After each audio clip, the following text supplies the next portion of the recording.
हर दिन एक भिखारी दरवाजे के पास आकर भीख मांगता था और घर का मालिक हमेशा घर के बाहर आते ही उसे देखकर फिर जाया करता। कई बार उसके लिए गालियां भी बकता। वो कहता, तू जिंदा ही क्यों है? पूरी जिंदगी ऐसे ही भीख मांगेगा क्या? धरती का बोझ क्यों बना बैठा है? और कभी कभी उस भिखारी को गुस्से में वो धक्का भी मार दिया करता। इतना कुछ हो जाने के बावजूद अधिकारी के मुंह से सिर्फ यही निकलता कि भगवान भगवान तुम्हारे पापों को माफ करे।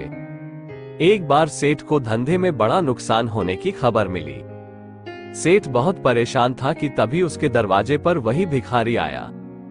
गुस्से में अपना आपा खोते हुए सेठ ने उस भिखारी को पत्थर दे मारा। पत्थर लगने के कारण भिखारी का सर फूट गया और उसके सर से खून बहने लगा। फिर भी दर्द से कराहते हुए भिखारी ने इतना ही कहा, भगवान तुम्हारे पापा को माफ करे। भिखारी वहां से चला गया। सेठ सोच में पड़ गए, भिखारी को पत्थर मारा फिर भी उसने सिर्फ प्रार्थना की। सेठ का गुस्सा शांत हुआ, शेर का मन शांत हुआ भिखारी का रहस्य जानने के लिए। सेठ ने भिखारी का पीछा करना शुरू कर दिया। भिखारी जहां जहां जाता सेठ उसके पीछे जाता। सेठ ने देखा कि कोई उसको खाना देता, कोई उसको मारता, कोई अपमानित करता तो कोई गाली देता। लोग भिखारी के साथ चाहे जैसा व्यवहार करते, लेकिन भिखारी सबके लिए एक ही प्रार्थना करता, भगवान तुम्हारे पाप माफ करे। अब रात होने को आई थी। भिखारी अपने घर जाने के लिए लौटा। वो अपने घर पहुंच गया, लेकिन सेठ अब भी उसका पीछा कर ही रहा था।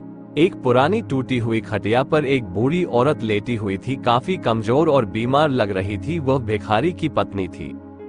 अपने पति को वापस आता देख वह खाट से उठ खड़ी हुई। पत्नी ने अपने पति के भीख वाले कटोरे में देखा, उसमें सिर्फ आधी बासी रोटी थी।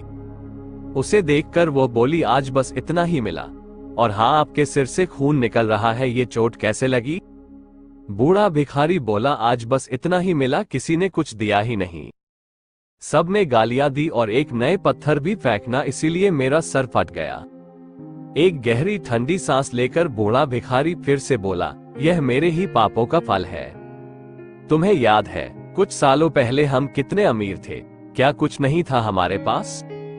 हमारे पास हर चीज जरूरत से ज्यादा थी, लेकिन हमने कभी दान नहीं किया।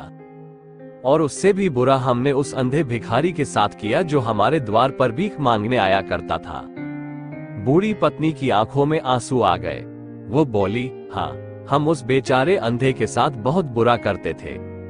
उसका अपमान करते थे, उसे खाने के लिए रोटी की जगह कागज दिया करते, उसका मजाक उड़ाया करते और कभी कभी मारा भी करते। मैंने कभी उसको रास्ता नहीं दिखाए। एक बार मैंने उसके मुंह पर मिट्टी भी फेंकी थी और वह हमेशा दुखी होकर यही कहता कि भगवान तुम्हें तुम्हारे किए की सजा देगा, भगवान तुम्हारे पापों की सजा जरूर देगा। उसका श्राप सच हुआ और हम इस दुख भरी जिंदगी में आ गए। भिखारी बोला, हाँ, उसका श्राप सच हुआ, इसलिए मैं किसी को बददुआ नहीं देता। चाहे कोई मेरे साथ कैसा भी बर्ताव करे, मैं हमेशा उसके लिए प्रार्थना करता हूँ। मैं नहीं चाहता कि कोई भी हमारे जैसे जिंदगी का अनुभव करे, किसी को भी हमारे जैसे दुखों का सामना करना पड़े। वो नहीं जानते कि वो कितना बड़ा पाप कर रहे हैं, इसलिए अनजाने में हुए पाप की ऐसी सजा किसी को भी मिले, मैं नहीं चाहता। सेठ वहीं पर छुपकर यह सारी बातें सुन रहा था। अब उसे सब कुछ समझ में आ गया था। भिखारी और उसकी पत्नी ने वो आधी रोटी मिल बांट कर खाए और भगवान को धन्यवाद बोलकर सो गए। अगले दिन बड़ा भिखारी फिर से भीख मांगने गया। सेठ के घर के पास जाते हैं। सेठ ने पहले से गरम रोटी या उसके लिए निकाल कर रखी थी। उसे देते हुए सेठ विनम्रता से बोला, माफ कर दीजिए बाबा, उसे बहुत बड़ी गलती हो गई। बूढ़ा भिखारी बोला, भगवान तेरा भला करे। इतना कहकर वो आगे निकल गया।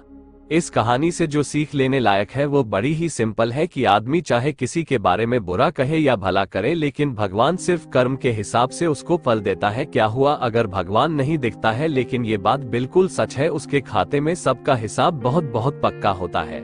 इसलिए जब किसी के लिए कुछ भी करो तो अच्छा ही करो।